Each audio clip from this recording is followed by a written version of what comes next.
Hello folks. Well, you know, on the back of my boat there are two 5-gallon tanks back here. They have these indicators on the top that are basically relative indicators. You can see that this is almost empty. That's the float. The problem is they have to fit in under here, and you can't pick them up. They're pretty heavy when they're full of gas, and this shows it's empty and it really has something in it. So we're going to put in a remote fuel gauge, electronics, so I can plug in both sides of this, which also will help me figure out how much oil to add. You know, I went to the Sioux Sports Center in Sioux Falls and asked if they made remote fuel gauge kits for boats. The guy looked at me weird and said, "You know, this isn't a car." I said, "Okay, so then do you have any universal clamp-on tinted sun visors?" He said no, and said they were illegal as you have to see where you're going.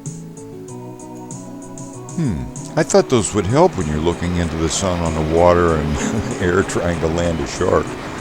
I said, "Well, you know, they have them on cars and the guys have to see in them too." The guy says, "I told you to stop thinking cars." I said, "Okay then, how about this? Do you have any ski rope?"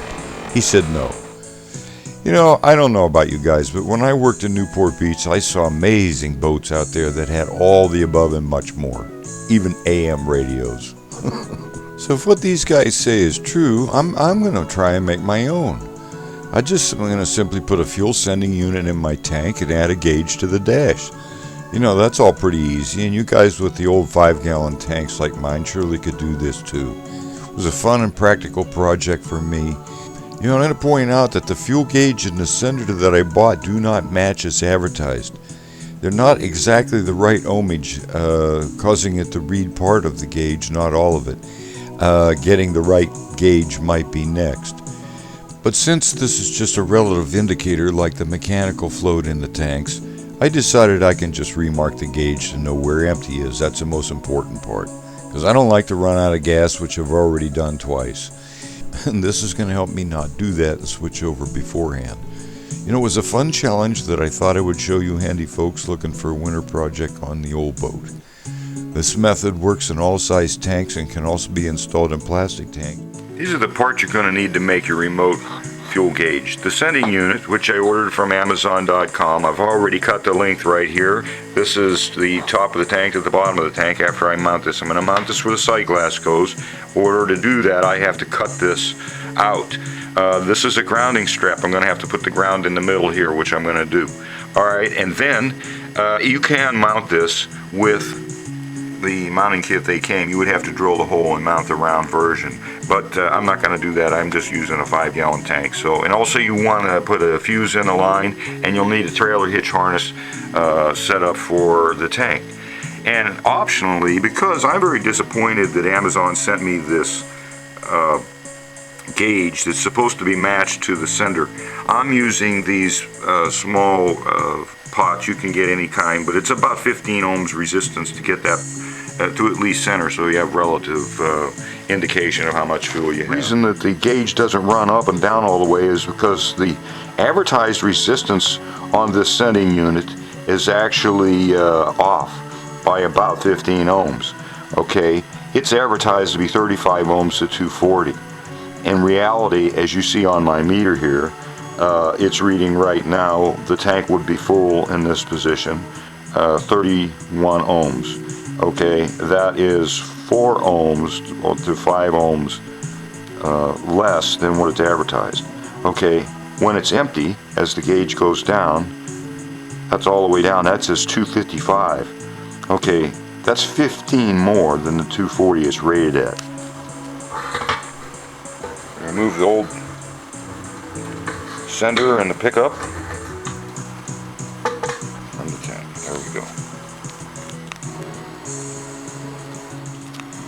We'll just pop the glass out like that. And I'm going to pop in my new unit. Okay, you're going to have to file it to shape to get it to make sure that it fits around the gasket. It's a little meticulous, but it's worth it for me. So this is going to fit right on top of here. I'm trial fitting it to make sure everything's going to fit first. And I'm going to use this rubber gasket in here and my amazing goop.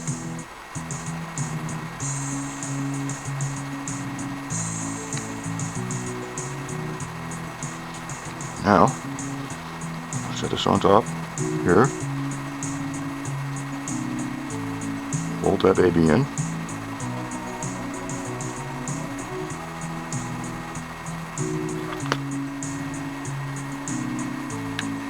Make sure on the bottom to get all the glue off. So what I suggest is just go ahead and use a credit card or something like this to make sure that there is no glue around where the gasket's going to be. Okay, before I put it on here, I'm going to put a piece of neoprene tubing on here to insulate that, so I can put the glue in there now. This again is the amazing goop, the automotive.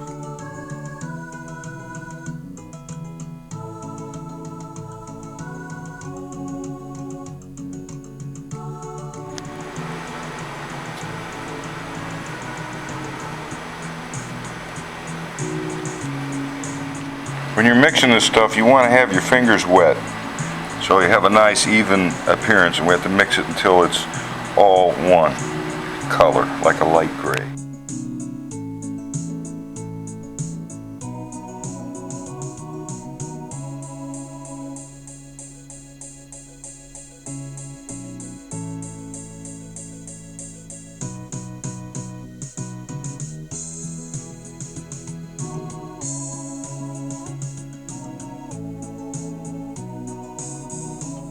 Because it's a universal float, it's not going to be perfect.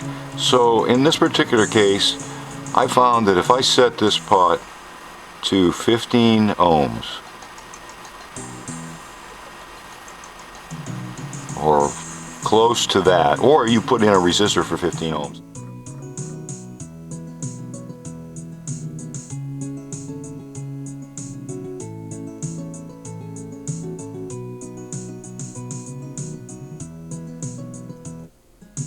okay, there's the plug. I can go to either tank.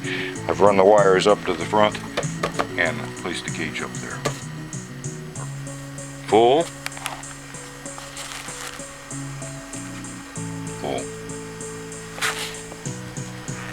Empty.